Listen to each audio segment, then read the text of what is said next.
I read a little bit of your book, Black Dragon River, which I appreciate you wrote a long, long time ago. But I thought the writing was excellent. And there was a story in there about how you almost got drunkenly tricked into a teaching job in China for like £25 a month or something crazy. I appreciate you did write this quite a while ago, but God, you've really done your research, Alfie. always, man. I run a recruiting business, right? So we have to do deep research on people before we work with them or represent candidates. So it's just in my DNA, to be honest, Ben. But if people are interested in perhaps writing, whether that's a book or a blog or a Substack or whatever, you seem to have a really good way with structure and format and telling a story. Are there any tips that you'd give to people when it comes to that side of the coin? You flatter me. I actually don't think it. I don't think it's something I do well in terms of long form writing. Mm, So Black Dragon River was very much so when I was living in Heilongjiang province in northeastern China, and actually just it started out as just a writing practice where I was just writing to my girlfriend most days. Um, Video calls weren't really a thing yeah, yeah. back then, and so I was just writing these long form emails about what was going on, and I got very into the practice of just writing every day, which any writing advice ever has said, write every day, a little bit every day. And that's probably my strongest experience of doing that for a prolonged period. Um, in terms of structuring things, I mean, the area where I do a lot of structuring is in pitch decks. Um, and that's probably where I have my creative writing outlet most strongly at the moment, is in how to put together compelling pitch decks. And that I the way I work with a pitch deck is to start just with 10 bullet points Mm, and try and work out what is the 10 bullet point story that actually holds this all together, and then build the slides off the bullet points.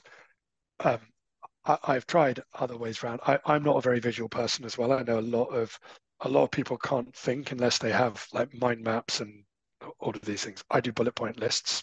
okay. That's how I work.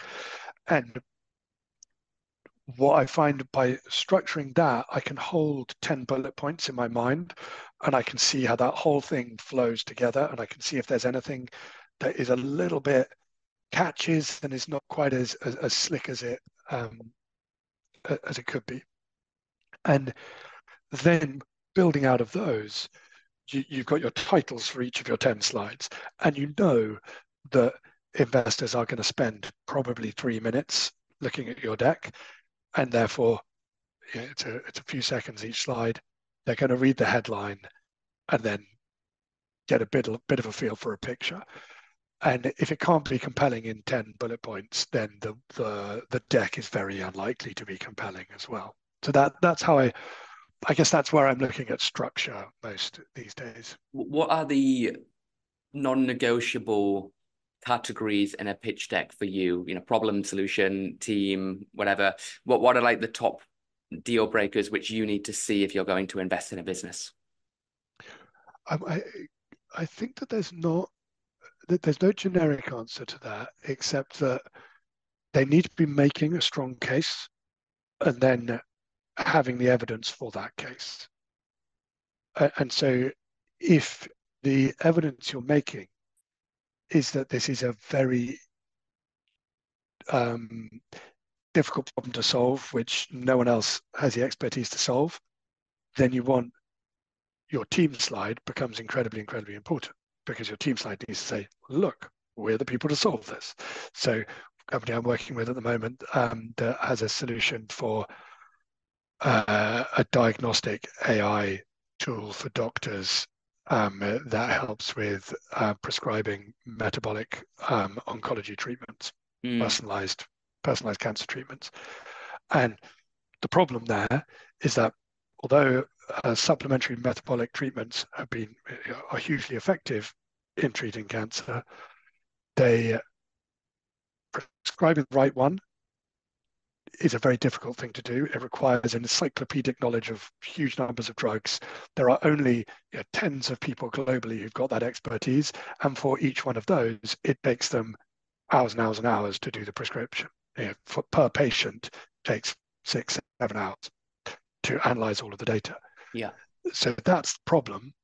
The team is one of the world's top metabolic oncologists, top AI engineer who's built and exited multiple AI machine learning companies, and a top writer and operator in the metabolic oncology space. So it's like, okay, that is a big problem. This is the team to fix it. That's because that's the particular case that they're making. If I look at another company that comes to mind, Gaia, who are making software to help complex demanufacturing recycling processes. So Okay.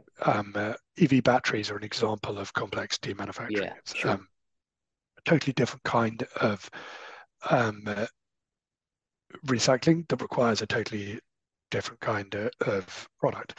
Now, no one is a perfect product market, founder market fit for that product because it literally hasn't existed before. Mm. So what they need to demonstrate, the team slide needs to show they've got experience and they've got one of the co-founders has a lot of experience working with ERP tools, the other one with enterprise sales.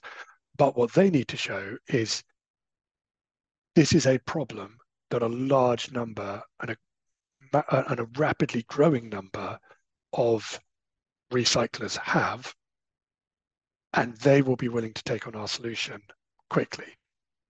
And so the evidence there, so they make the case. This is a plausible change in the world. If I say to you, recycling is changing and becoming more about complex demanufacturing than about simple crushing things up recycling. Mm. You could be like, well, sounds plausible. I know that there are loads of EVs coming out. I can imagine that there's more electronic material and there are lots of regulations. Sounds plausible. But until you've actually got data that says, therefore, um, these people are actually buying the material. So for Gaia, the point at which we raised investment for them first as just an angel round was where they'd spoken to 12 battery recyclers, and 9 of those had said, yes, we want the product. And in 3 of those, one of the C-level executives had invested money themselves in Okay. Gaia. Okay. And so that was a trigger. So the story we were telling then Yeah. was saying, look, this is a really intense pain point. You may not understand it, but it is an intense pain point. Look, the people who have it don't just buy it for their company, they invest in our company. And so that's a different one. So I think you need a very compelling narrative, and then you need the evidence that supports that narrative and tells that story.